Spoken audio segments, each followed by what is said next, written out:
네, 5강 보도록 하시겠습니다. 1과목 2절 마지막 시간이고요. 제일 먼저 보실 내용은 전 시간에 이어서 제4평가 방법이요. 국내 판매 가격에 기초한 과세가격 결정이라고 말씀을 드렸습니다. 국내 판매 가격이라고 하는 것은 그냥 이제 국내에서 일반 소비자한테 판매하는 가격이라고 보시면 되겠어요. 여러 가지 이제 국내 판매 가격이 관세법 33조에서 제한이 있었는데 주로 이제 그 국내 판매 가격으로부터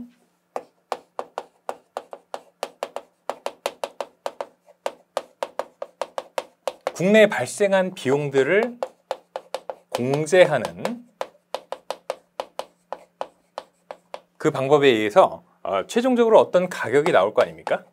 그 나온 가격을 결국에 수입 물품의 과세 가격으로 결정하는 것입니다. 정상적인 방법, 과세가격 결정의 원칙으로 과세가격 결정이 곤란할 때 우리 사방법을 사용하는 것이기 때문에 결국에는 역산해서 추적해서 최종적으로 이 X라는 과세가격을 결정하는 것이다 라고 이해를 해주시면 되겠습니다. 그죠? 그래서 우리가 국내 판매 가격이 뭔지까지는 4강에서 살펴보셨고요. 이 국내 발생 비용, 즉 국내 판매 가격에서 공제하는 요소라고 하는 것은 이런 것들이 있습니다. 일단 첫 번째로 국내에서 판매되는 것과 관련해서 일반적이고 통상적으로 발생하는 수수료, 그 다음에 이윤 및 일반 경비라고 부르는 금액들이 있어요. 아시겠죠? 그런 금액들이 있다고 하면은 통상적으로 국내 판매 가격에서 빼줄 수 있는 국내 발생 비용에 포함이 된다는 것이죠.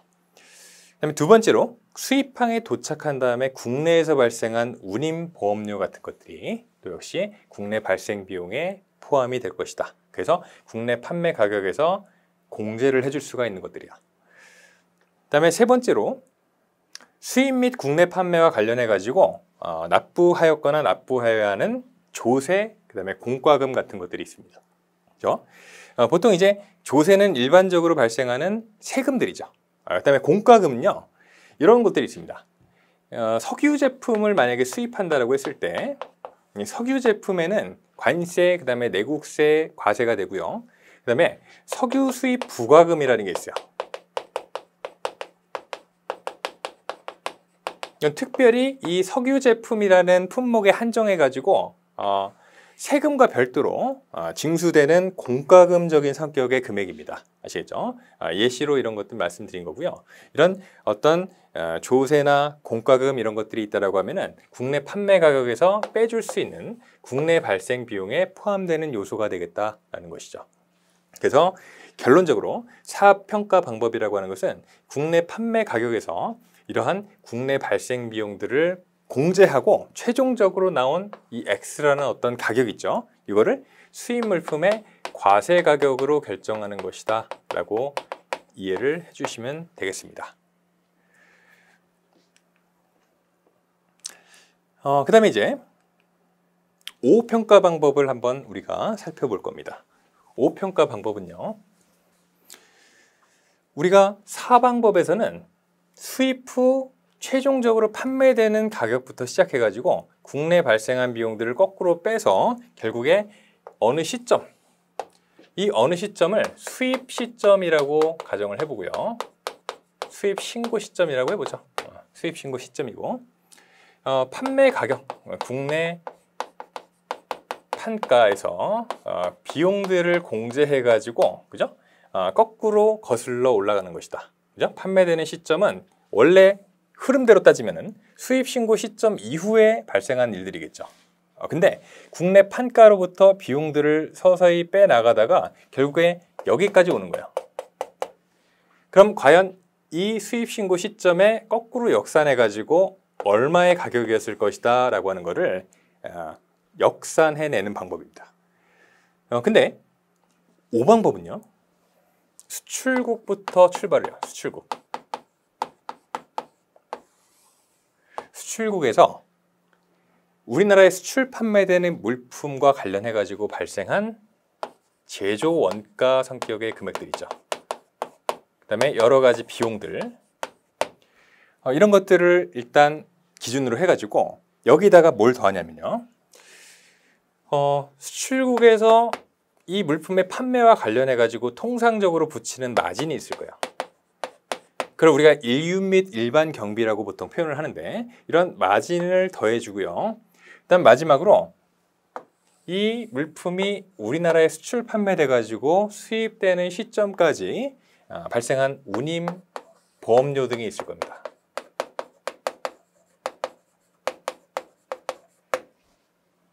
이 요소들 세 가지를 다 더해 가지고 결국에 수출국에서 만들어져서부터 우리나라에 수입 신고되는 시점까지 발생한 모든 원가와 비용들이 있죠. 그런 것들을 다 합산한 최종적인 어떠한 가격이 나오면은 얘를 수입 물품의 과세 가격으로 결정하는 거예요. 아시겠죠? 그래서 이렇게 산정해 가지고 과세 가격을 구한다라고 하는 의미에서 산정 가격 방법이라고도 얘기를 합니다. 아시겠죠? 그래서 산정 가격을 기초로 한 과세 가격 결정 방법이 제5평가 방법이다라고 이해를 해주시면 되겠죠. 근데 실무에서 사용하기에 굉장히 어려운 이유가 있어요. 그래서 5방법도 거의 사용을 못해요. 그 이유가 수출국에서부터 발생한 어떤 제조 원가와 비용들, 마진이 필요하죠. 5방법을 쓰려면. 근데 특히나 이 두 가지 성격의 금액을 보시면은 우리가 지금 관심사가 뭐야? 수입하고자 하는 물품의 과세 가격을 구하고자 하는 것이죠. 근데 5방법을 쓰려면 이런 자료들이 필요하다고요. 근데 통상적으로 어떤 물품 매매 거래가 있을 때 판매자가 구매자한테 자기의 어떤 제조 원가와 마진을 노출하고 싶겠습니까? 그죠? 뻔히 드러나는데 와, 이런 도둑놈을 봤나? 이렇게 얘기를 할 수도 있겠죠. 이렇게 마진을 많이 붙인단 말이야? 뭐 사기를 당한 것 같고. 그러다 보니까 자료를 안 줍니다. 자료를 안 주기 때문에 수입국에서 과세 가격을 결정할 때 5평가 방법을 사용하고 싶어도 이 자료가 오지를 않으면은 사용할 수가 없는 거야. 그죠? 뭔가를 더해줘서 더해주고 해가지고 나온 가격을 수입 물품의 과세 가격으로 결정해야 되는데 이걸 모르기 때문에 5방법을 사용할 수가 없는 겁니다. 아시겠죠? 그래서 가장 베스트는 이쪽에서 자료 협조 요청을 통해서 자료 제공이 되면은 사용할 수 있지만 그렇지 못한 경우가 대부분이기 때문에 실무에서 거의 사용을 못하고 있다. 이 정도로 기억을 하시면 좋을 것 같습니다.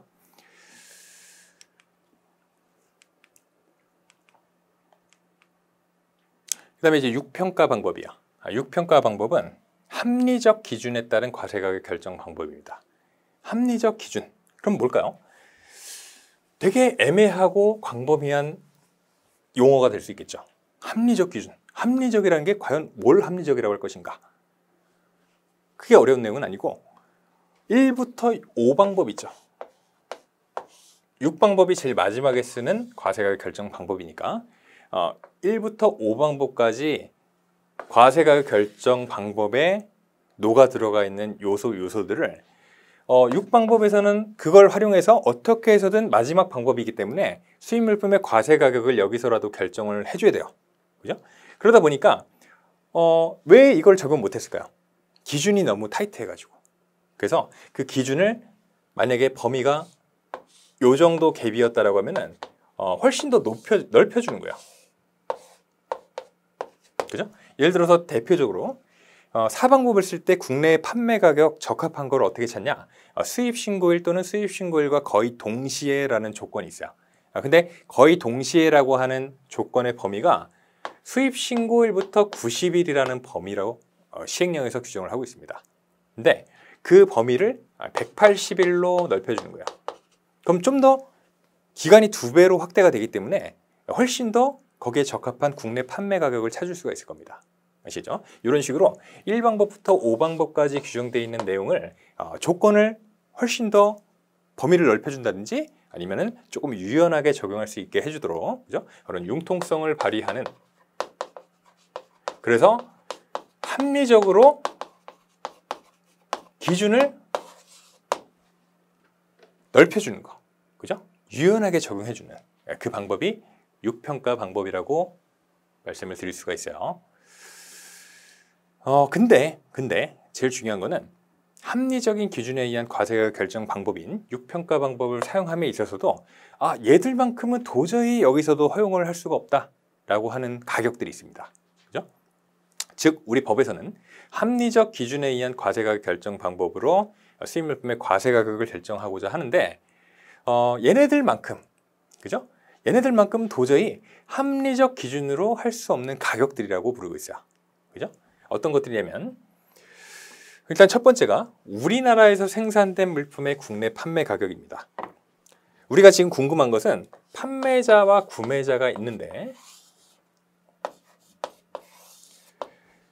우리가 궁금한 거는 판매자가 구매자한테 수출 판매하는 물품이죠. 즉 판매자가 지금 미국에 있다.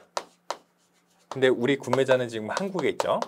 그럼 미국에서 출발해서 한국에 도달하는 이 물품의 가격이 궁금한 거예요.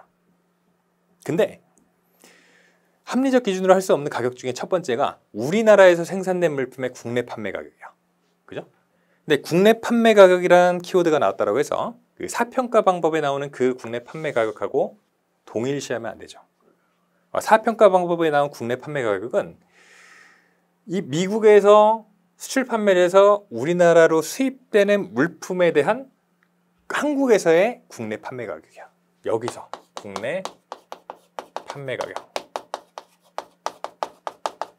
그 기준이 이렇게 미국에서 출발해서 한국으로 와서 국내에 들어온 물품의 국내 판매 가격이 궁금한 거예요. 근데 1번은 어떤 내용이죠? 1번은 우리나라에서 생산된 물품. 여기 어딘가에서 생산된 물품의 국내에서의 판매 가격이야. 뭐가 다르죠? 이거는 미국에서 생산됐든지 미국에서 어디선가 또 조달을 받았든지 하는 그 우리나라로 수출 판매된 물품의 국내 판매 가격이었고 지금 저 동그라미 1번에서 얘기하는 것은 우리나라에서 생산된 물품의 국내 판매 가격이라는 거죠. 똑같이 워딩은 같지만 전혀 다른 의미라고 보시면 되겠다는 것이죠. 그 다음에 이제 3번 보시면 수출국의 국내 판매 가격. 수출국 어디요? 이쪽이죠. 수출국이요. 여기서의 국내 판매 가격. 우리가 궁금한 것은 여기서 출발해가지고 우리나라에 수입된 물품의 우리나라에서의 국내 판매 가격이 중점적인데 수출국에서의 국내 판매 가격은 관심 없어요. 그렇죠? 그래서 얘는 수입 물품의 과세 가격을 결정함에 있어서 6방법에 사용할 수 있는 합리적인 기준으로 할 수 없는 가격에 해당이 됩니다. 그 다음에 5번 보시면 우리나라 외의 국가에 수출하는 물품의 가격. 분명히 판매자가 소지하고 있는 수출국에서 출발해서 우리나라에 수입되는 물품의 우리나라에서의 국내 판매 가격이 궁금한 건데 지금 우리나라 외의 국가에 제3국이라고 하죠. 우리나라 외의 국가에 수출하는 물품의 가격. 우리나라에 수출 판매되는 물품의 가격이 지금 궁금하다고요. 근데 딴 나라, 우리나라 외의 국가에 수출하는 가격은 궁금하지가 않습니다. 기준이 될 수가 없어요. 그 다음에 이제 마지막으로 자의적이나 가공적인 가격. 그죠? 그것도 가격 자체가 안정적이지가 못하기 때문에 우리 세관에서 도저히 얘네들만큼은 인정할 수가 없다라는 겁니다. 아시겠죠? 절대 불안전한 가격입니다. 그래서 이렇게 7가지는 합리적인 기준으로 할 수 없는 가격에 해당이 되고 우리 기출된 적이 여러 번 있기 때문에 여러분들 잘 숙지를 해주시면 좋을 것 같아요. 그 다음에 이제 과세가격 결정 방법 사전심사예요. 이제 조금 과세가격 결정 방법 그 자체에 대한 얘기에서 벗어나서 이제 과세가격을 결정하고 세관장한테 신고를 하고자 할 때 그거를 제대로 할 수 없는 거야. 내가 스스로 하려다 보니까는 스스로 했다가 나중에 그 신고한 내용이 뭔가 잘못이 있어서 추징을 당하게 되고 그 추징에 따라서 가산세까지 부담을 해야 되는 상황이 벌어지지 않는가. 그런 두려움이 있는 거죠. 이 추징하고 가산세가 왜 무서워요? 어마어마합니다, 이게. 보통 이제 뭐 대기업이나 중견기업 같이 수입 신고 건수가 많은 업체들, 그리고 보통 세관에서 최근 5개년치에 대해서 몰아가지고 추징을 할 수도 있는 권한이 있기 때문에 이게 쌓이고 쌓이다 보면은 추징세액만 뭐 몇십억 될 수 있고, 그죠? 수십억이 될 수 있고, 만약에 추징세액 자체가 수십억이 되면은 가산세도 최소 몇 억이에요. 어마어마하죠. 가산세. 내지 말아도 될 돈을 신고납부 불성실 차원에서 세관에서 플러스 알파 되는 성격으로 페널티를 주는 거예요. 그게 이제 가산세입니다. 아시겠죠? 생각해 보세요. 이거 하나 잘못해가지고 꽁돈이 수억 원이 나가는 거예요. 그죠? 세금으로 나가는 겁니다. 그죠? 얼마나 좀 안 좋은 상황이에요.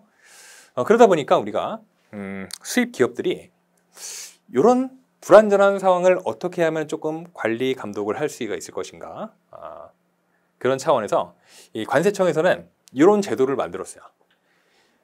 납세자가 수입 신고를 하고자 할 때 두 가지 중요한 요소들이 있죠. 관세를 산출을 해야 됩니다. 스스로. 그럼 과세 가격하고요, 관세율을 제대로 알아야 돼요. 그래서 우리가 3절에서는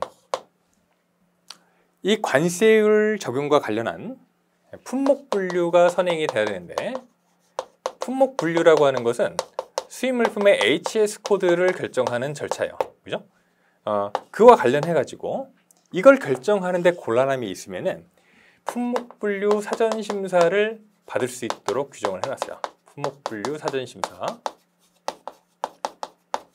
이건 우리가 3절에서 상세하게 공부를 하실 내용이고, 반면에 이제 과세 가격 부분도 잘 구하기가 힘들 수가 있습니다. 그죠? 이게 은근히 복잡해요. 과세 가격 결정하는 절차가 은근히 복잡하고, 거기다가 또 아까 전 시간에 말씀드렸던 가산 요소 제대로 더해주지 못하면은 그걸 누락으로 봐서 나중에 추징하고 가산세까지 부과처분을 받게 되고, 그다음에 공제 요소. 공제 요소를 실제 지급 가격에서 너무 많이 뺐다 라고 하면은 이거 왜 이렇게 많이 뺐어요? 이거 잘못된 신고가 들어왔으니 우리가 추징을 해야겠습니다. 그죠? 많이 빼준 만큼 다시 더해줘서 과세 가격 다시 결정하고 거기에 따른 세금 다시 산출하고, 그죠? 그래서 추징 위험이 발생을 하게 되는 것이죠. 그러다 보니까 이제 납세자가 스스로 하기가 굉장히 무서워진 거예요.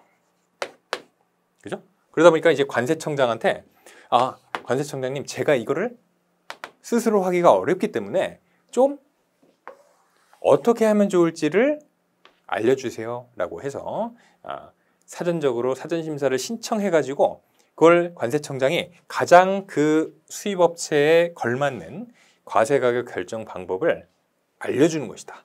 공식적으로요. 그래서 관세청장한테 미리 심사해 줄 것을 신청할 수가 있고요.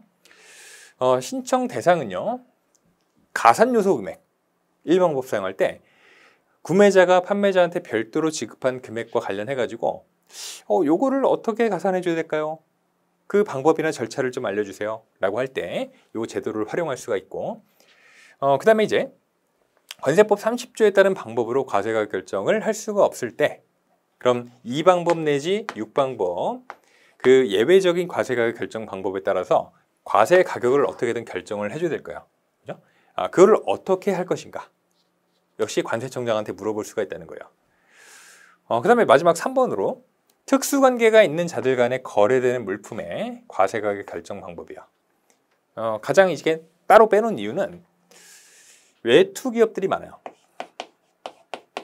보통 이제 글로벌 기업들이라고도 부르고요. 판매자가 뭐 미국에 있는 본사고 구매자가 우리나라에 있는 자회사. 그럼 이 글로벌 기업들은 글로벌한 그 기업의 정책을 가지고 수입 물품의 가격도 글로벌하게 일괄적으로 결정하는 경우가 많아요. 또는 이제 각국의 사정에 따라서 최대한 본사의 이득이 되는 방향으로 일방적으로 결정하는 경우가 많습니다. 그렇죠? 그렇기 때문에 아무래도 특수관계가 있다 보니까 싼 가격에 주겠죠. 그럼 싼 가격에 주면은 수입국 세관에서 반드시 문제가 됩니다. 이 세금이 줄어들기 때문이요. 거래 가격이 낮아지면 낮아질수록 그 거래 가격에 기초해서 과세 가격을 결정할 때 세금도 줄어들게 된다는 것이죠. 자, 그러다 보니까 이 특수관계가 있는 자들 간의 거래는 세관에서 중점적으로 관리 감독 대상으로 보고 있고요. 그 특수관계가 거래 가격에 영향을 미치지는 않았는가라는 내용을 수시로 확인하고 주의 있게 항상 보고 있습니다. 그래서 기업 심사를 수입업체를 대상으로 나오면은 그게 만약에 글로벌 기업이다. 제일 먼저 보는 것 중에 하나예요. 특수관계가 있고 그건 다 아는 사실이고요. 근데 특수관계가 판매자와 구매자 간의 거래 가격에 영향을 미쳤는지 영향을 미치지 않았는지 여부를 판단을 하려고 할 겁니다. 그래서 그런 것들에 대비해 가지고 이 과세가격 결정 방법 사전 심사 제도를 활용하는 이 글로벌 기업들이 많이 있어요. 아시겠죠? 그걸 받아두면은 나중에 이제 기업 심사를 나오더라도 이거 과세가격 결정 어떻게 해가지고 어떤 가격으로 신고를 한 거죠? 질문이 들어와도 저희가 좀 자신이 없어서 과세가격 결정 방법 사전 심사를 미리 관세청장님한테 신청해서 그 결과를 받고 그 결과에 근거해서 수입 신고 업무를 진행해 왔습니다. 그죠? 그러면은 소명이 되는 거예요. 그죠? 충분히 합리적인 근거로서 그렇군요. 알겠습니다. 그러고서 또 뭐 추징 리스크라든지 이런 것들이 이제 관리가 되는 것이죠. 만약에 이제 심사를 신청하게 되면은 그 심사 기간이 보통 앞선 1번하고 2번의 경우라고 하면은 1번하고 2번 같은 경우는 보통 1개월인데 3번 같은 경우는 되게 복잡해요. 거래 구조도 글로벌 기업 같은 경우는 간단하지가 않고 하기 때문에 보통 사전 심사 기간이 1년까지도 소요가 된다라는 내용이에요. 그런 내용들이 있고요. 쭉 한번 보시면은 이제 부가와 징수 부분으로 한번 넘어가시겠습니다. 첫 번째 나오는 게 이제 신고납부인데, 신고납부는 우리 관세 행정과 관련해 가지고 납세 의무자가 알아서 세금을 계산하고 세관장한테 스스로 신고하는 거예요. 그거를 수입 신고를 화주라고 부르는 수입 기업들이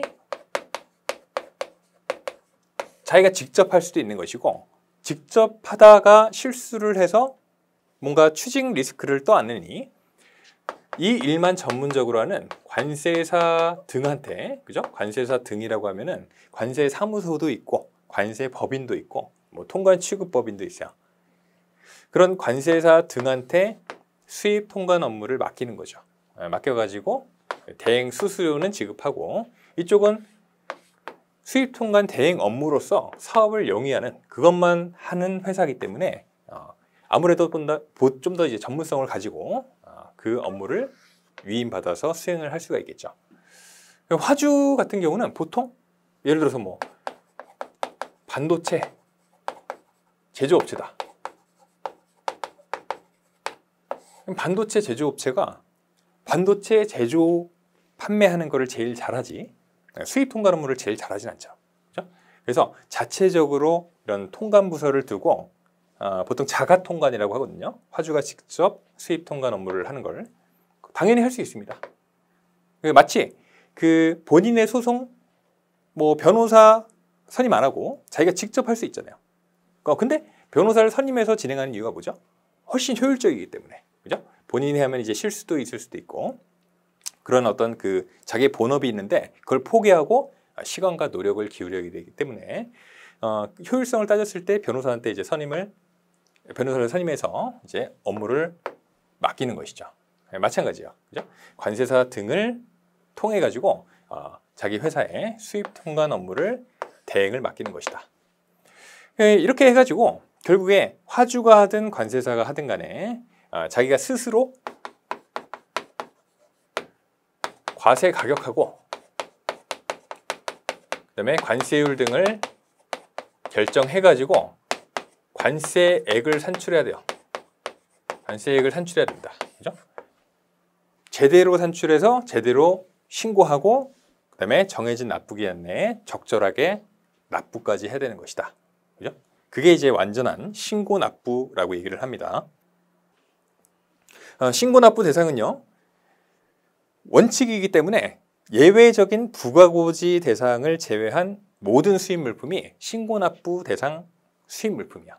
아시겠죠? 그러니까 기본적으로 수입을 하고자 하려면은 그 수입 물품에 대해서는 신고납부가 원칙이야. 아시겠죠? 그다음에 이제 그 납세 신고라고 하는 용어가 있고, 납세 신고는 수입 신고의 일부라고 보시면 되겠습니다.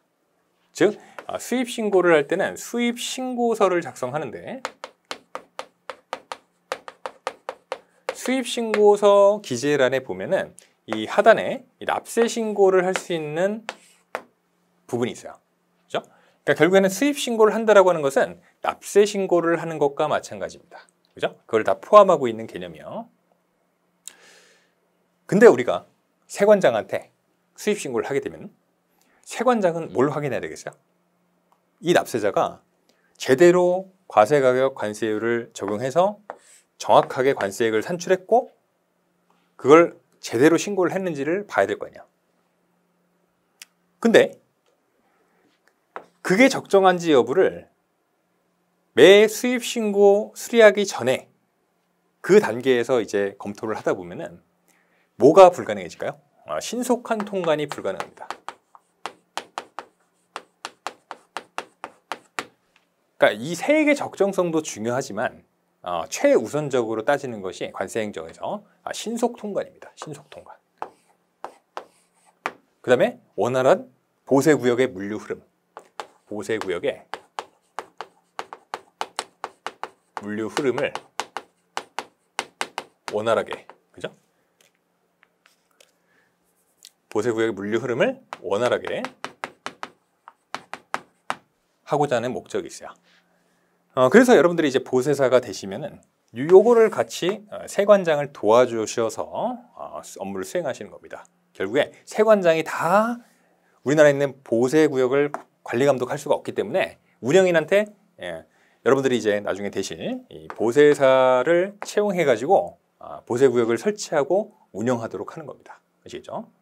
거기서 이제 새로운 물건이 반입이 되면은 그 정해져 있는 법과 규정에서 정해져 있는 장치 기간을 넘기지 말고 빨리빨리 수입 통관 절차가 완료돼서 보세구역 밖에 국내로 반출이 돼야 돼요. 그래야 신속한 통관이 가능해지고 보세구역의 물류 흐름이 원활해집니다. 근데 만약에 요 수입 신고 단계마다 건별로 세액의 적정성을 심사하게 되면은 이게 완전히 불가능해진다고요. 그러다 보니까 원칙이 세액의 심사는 수입신고 수리 후에 하는 것을 원칙으로 하자. 아시겠죠? 그래서 현행 관세법상 수입신고 수리 후 세액심사가 원칙이야. 그럼 이걸 언제 해요? 나중에 몰아가지고 일정 규모 이상 되는 업체들, 주로 이제 대기업이나 중견기업 정도 되는 업체들이 이 세액심사, 즉 수입신고 수리 후 세액심사를 기업심사라고 하는 형태로 실시를 한다는 거예요. 그걸 우리 법에서는 이제 관세조사라고 표현을 해요. 근데 이제 관세조사 안에는 이 세액의 적정성을 심사하는 기업심사뿐만 아니고 이 관세포탈이나 밀수입제가 벌어지면은 이 범칙사건 조사를 할 때가 있어요. 범칙사건 조사 부분은 우리가 5과목에서 공부를 하실 거예요. 이 범칙사건 조사가 벌어지는 경우도 역시 관세조사라고 같이 총칭해가지고 부르고 있습니다. 근데 실무에서는 이 두 가지를 이런 용어로 구분을 하고 있어요. 세액의 적정성은 심사하는 것이 기업심사, 범칙사건 조사는 주로 관세법 위반 행위를 조사하는 것들, 그렇게 이제 구분을 하고 있습니다.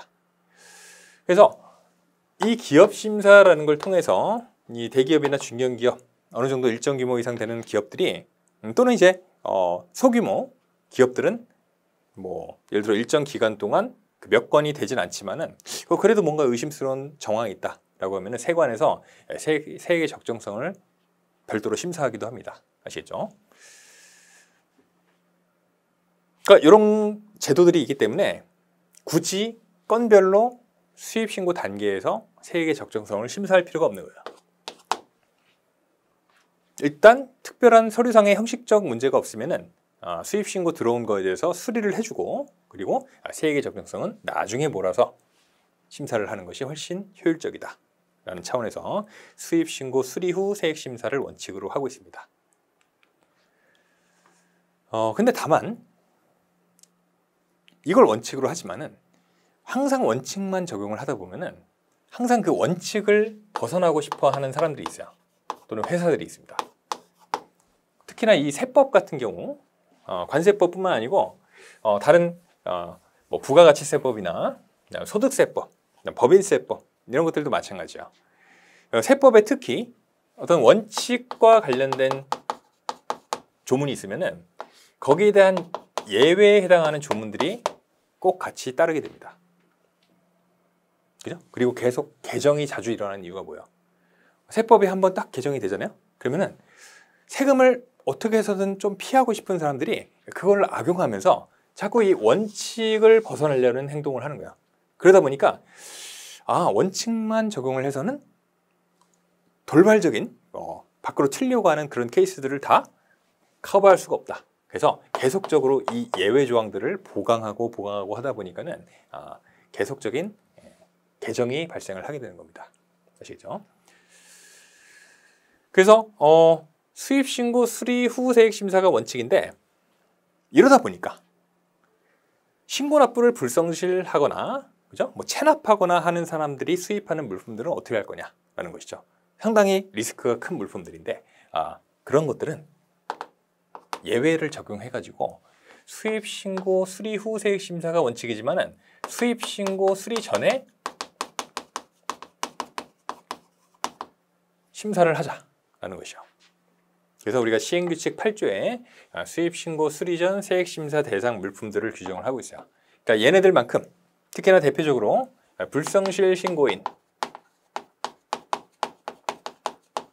그다음에 관세를 체납하고 있는 자가 신고하는 물품들 같은 것들은 수입 신고 수리 전 세액 심사를 받도록 하고 있습니다. 아시겠죠? 그래서 이런 것들이요. 그래서 잘 보시면은 대표적으로 얘네 둘이고, 그다음에 금액 기준하고 기간 기준이 있습니다. 체납액이 10만 원 이상이어야 되고 체납 기간이 7일을 초과해야 됩니다. 그런 경우는 수입 신고 수리 전 심사 대상이고요. 만약에 체납액이 10만 원 미만, 체납 기간이 7일 이내라고 하면은 제외한다라고 되어 있죠. 제외한다라고 하면은 예외에 대해서 또 예외를 적용하는 거니까 다시 원칙으로 돌아오는 거죠. 그런 경우는 수입 신고 수리 후 세액 심사 대상입니다. 아시겠죠? 근데 문제가 있어요. 사전 세액 심사, 즉 수입 신고 수리 전 심사 대상이라고 하더라도 감면이나 분할 납부하고자 하는 물품, 감면, 분할 납부하고자 하는 물품은 두 가지로 구분이 돼요. 첫 번째가 감면이나 분할 납부 자체의 적정성 여부가 있고, 그 다음에 세액의 적정성이 있어요. 이 1번은 감면이나 분할 납부를 받고자 하려면은 요건을 충족해야지 가능합니다. 그죠? 그럼 그 감면이나 분할 납부 요건을 제대로 준수해서 감면이나 분할 납부 혜택을 받고 있는지에 대한 심사죠. 그 심사는 사전에 해요. 사전. 수입 신고 수리 전에 한다는 거예요. 즉 감면이나 분할 납부하고자 하는 물품이 우리 시행규칙 8조에 규정하고 있는 수입 신고 수리 전 세액 심사 대상 물품인데, 그 중에서도 사전에 하는 것은 감면이나 분할 납부의 적정성에 대한 부분만큼만이에요. 그거 말고 감면된 세액, 분할 납부 받은 세액에 대한 적정성, 그죠? 세액 자체에 대한 적정성은 여전히 원칙을 따릅니다. 그죠? 이것만 기억을 해주시면 좋을 것 같아요. 그다음에 이제 뭐 세액을 자율적으로 심사할 수 있다라는 내용이 있었고, 그다음에 이제 신고 납부한 세액이 잘못됐을 때 그 세액을 정정할 수 있는 방법이요. 크게 5가지가 있는데, 첫 번째로 이제 보시는 게 세액 정정이고요. 정정하는 경우는 납세 신고한 세액에 대한 겁니다. 납세 신고한 세액이라고 하는 것은 아직 세금을 납부하기 전이에요. 즉 일반적인 신고 납부의 경우에 있어서 그 납부 기한이 납세 신고 수리일부터 15일입니다.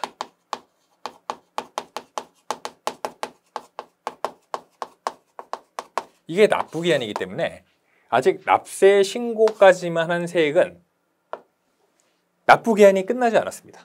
그죠? 아직 납부 기한이 살아 있어요. 그렇기 때문에 이 납세 신고한 세액을 납부하기 전에 세액이 과부족하다는 것을 알게 되면은 세액을 정정할 수 있습니다. 특히나 과부족이 뭐예요? 과다하거나 부족한 것 두 가지를 다 내포하는 거죠. 근데 만약에 부족한 세액이 있는 것을 발견했으면은 추가로 신고한 내역을 수정해서 더 납부해야 될 세액이 있으면은 그거를 납부해야 돼요. 근데 아직 납부 기한이 살아있기 때문에 납부 기한은 당초에 납부 기한으로 한다.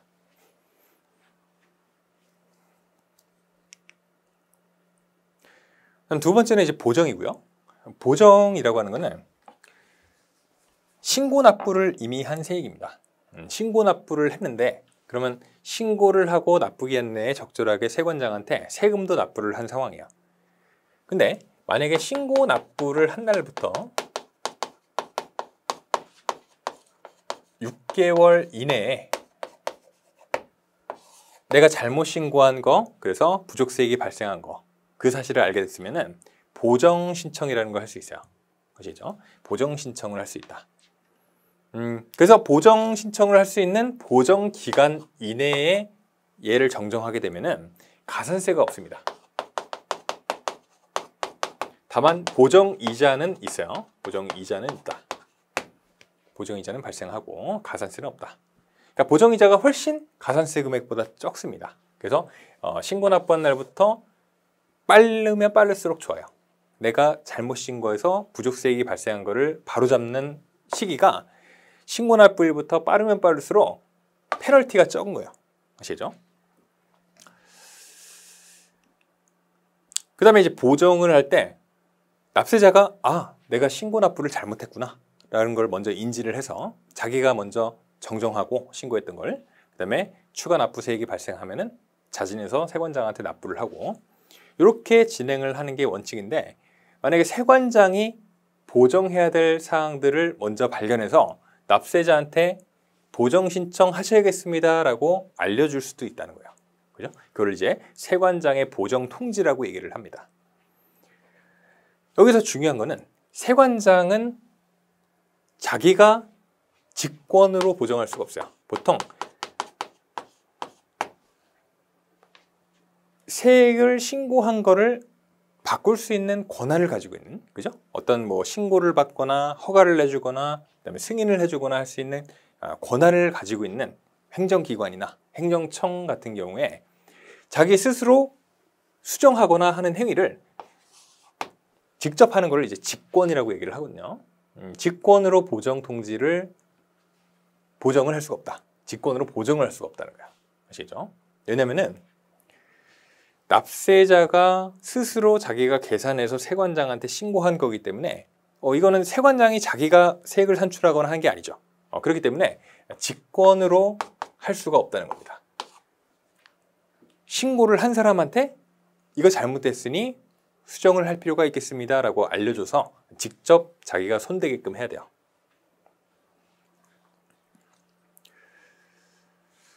그 다음에 보정 신청하는 경우에 납부기한은 보정 신청한 날의 다음 날입니다. 그죠? 만약에 3월 25일 날 보정 신청을 했다라고 하면은 이때 납부기한은 3월 26일이 돼요. 그 다음 날까지 세금을 납부해야 됩니다. 아시겠죠? 그 다음에 수정 신고하는 경우도 마찬가지예요. 수정 신고하는 경우도 세금을 수정 신고한 날의 다음 날까지 납부를 해야 되고, 다만 보정 신청과의 차이는 수정 신고는 보정 기간이 지났을 때, 신고 납부일부터 6개월이라는 게 보정 기간인데, 이 보정 기간을 지나게 되면은 더 이상 보정 신청을 할 수가 없고요. 수정 신고를 할 수밖에 없어요. 아시겠죠? 다만 수정 신고는 왜 이렇게 신고 납부한 날부터 늦게 잘못된 거 발견했나요?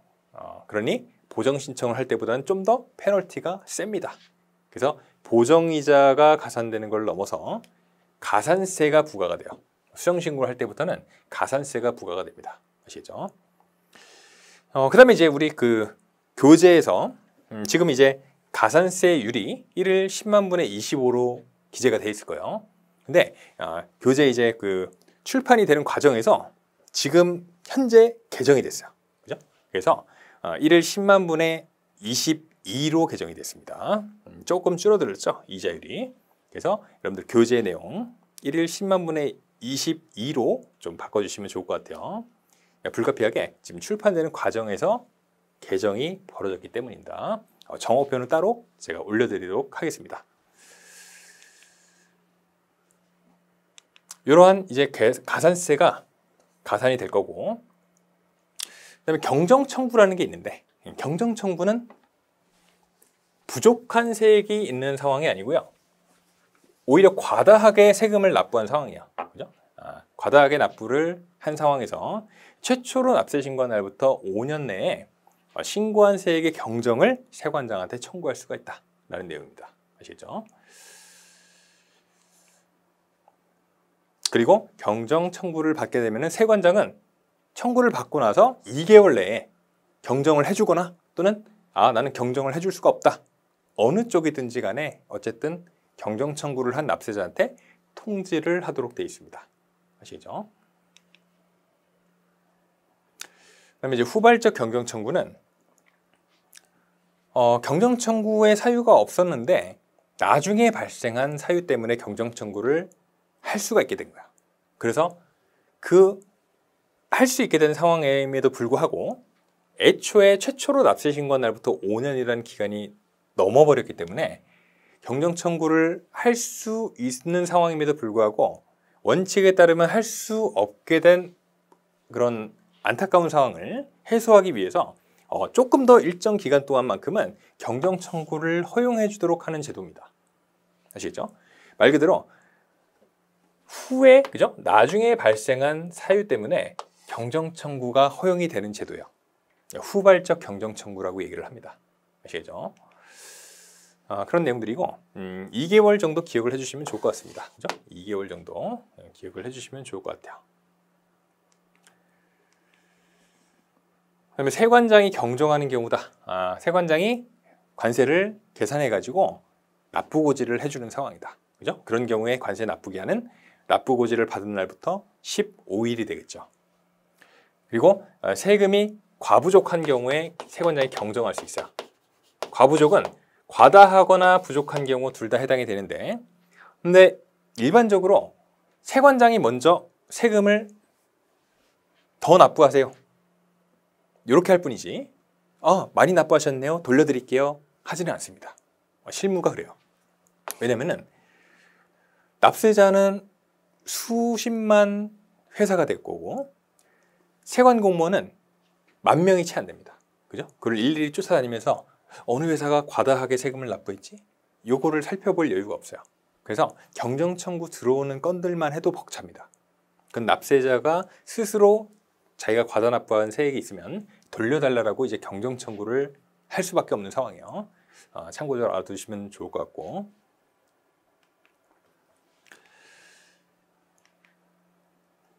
역시 세관장이 경정하는 경우는 가산세가 징수가 됩니다.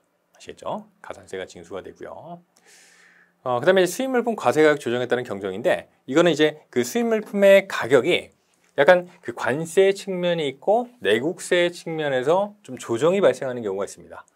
그런 조정이 발생했을 때 결국에는 불가피하게 경정의 사유가 발생하게 된다. 중요한 거는 여러분들이 3개월하고 최초로 납세 신고한 날부터 5년 이내를 기억을 해주시면 좋을 것 같아요. 아시겠죠? 3개월 또는 최초로 납세 신고한 날부터 5년 내에 세관장한테 세액의 경정을 청구할 수 있다. 아시겠죠?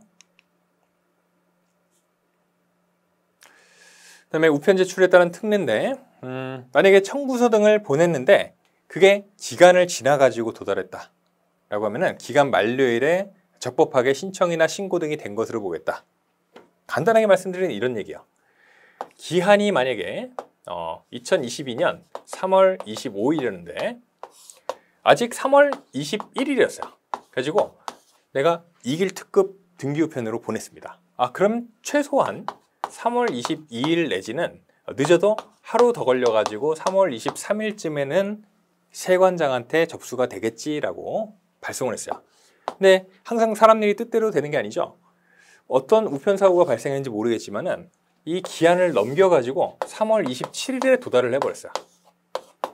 이런 상황에 어떻게 할 거냐고요. 그죠? 분명히 나는 기한을 지켜가지고 보냈는데 기한을 넘겨가지고 도달을 했습니다. 그런 상황에서 이런 경우는 그 기간의 만료일인 3월 25일에 적법하게 신청이나 신고나 청구가 된 것으로 보겠다라는 얘기예요. 그래서 우편 제출에 따른 특례가 바로 이런 내용입니다. 그다음에 이제 부가고지는 세관장이 직접 세금을 계산해 가지고 납세자한테 보내주는 것이고요. 그다음에 이제 대상 물품들을 한번 봐주시면 좋을 것 같고요. 그다음에 이제 그 납부고지를 하는 것과 관련해 가지고 일반적인 서면 고지를 해요. 그죠? 납부고지서를 만들어 가지고 납세자한테 교부를 해줍니다.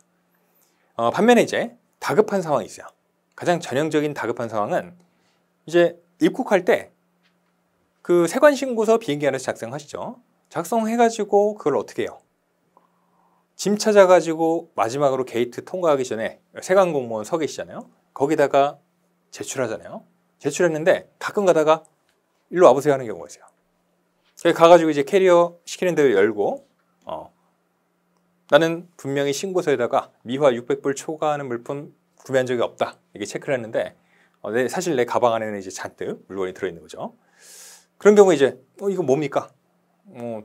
지금 자진 신고를 안 하시고 들어오다가 지금 적발이 됐으니 저희가 현장에서 납부고지를 하겠습니다. 그죠? 그럴 때 이제 그 세관공무원분들이 거기서 막 고지서를 작성해가지고 출력해가지고 발부하고 할 겨를이 없다는 거죠. 그럴 때는 현장에서 이제 산출을 해가지고 바로 구두고지를 하게 된다. 그런 내용들이고요. 이어가지고 현장 수납. 아까와 같이 구두고지를 해가지고 현장에서 세금을 받아요. 받을 때 특별한 일이 있는 경우를 제외하고는 물품을 검사한 그 담당자 공무원분이 관세를 수납할 때 자기 동료를 참여시켜야 된다는 거죠. 왜냐하면 돈이 오고 가는 상황이니까 어떤 일이 벌어질지 몰라요. 그래서 다른 공무원을 참여시켜야 되고 자기가 이제 돈을 주고받는 담당자가 아닌데 불가피하게 받아요. 그죠? 그분이 이제 부재중이어가지고 받았으면은 그거를 지체 없이 담당자분한테 인계를 해야 된다. 그죠? 그렇지 않고 자기가 모르고 주머니에 넣고 퇴근을 하다가 분실을 했어요. 그러면 자기가 자기 책임으로 변상을 해줘야 된다라는 얘기입니다.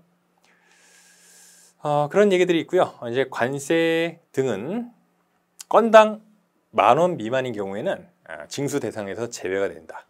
그래서 징수 금액의 최저한이라는 규정이 있고요. 그다음에 이제 가산세 같은 경우는 신고 납부를 불성실했을 때 적용이 될 수가 있다. 그래서 수정 신고를 할 때도 가산세가 부과가 되고, 그다음에 세관장이 경정을 하는 경우도 가산세가 추가가 됩니다. 이것도 역시 앞에 이제 수정이나 경정에서 나왔던 것과 동일한 산식이고, 이 가산세율 10만 분의 22로 바뀌었다는 점 다시 한번 말씀을 드리겠고요. 그다음에 이제 만약에 그 일반적인 신고납부 불성실의 경우는 여기가 부족세액의 100분의 10이에요. 즉 부족세액이 10%가 될 텐데 부당한 방법으로 일부러 과소신고했다. 그러다가 적발이 됐다. 그러면은 여기가 100분의 10이 아니고 100분의 40이 됩니다.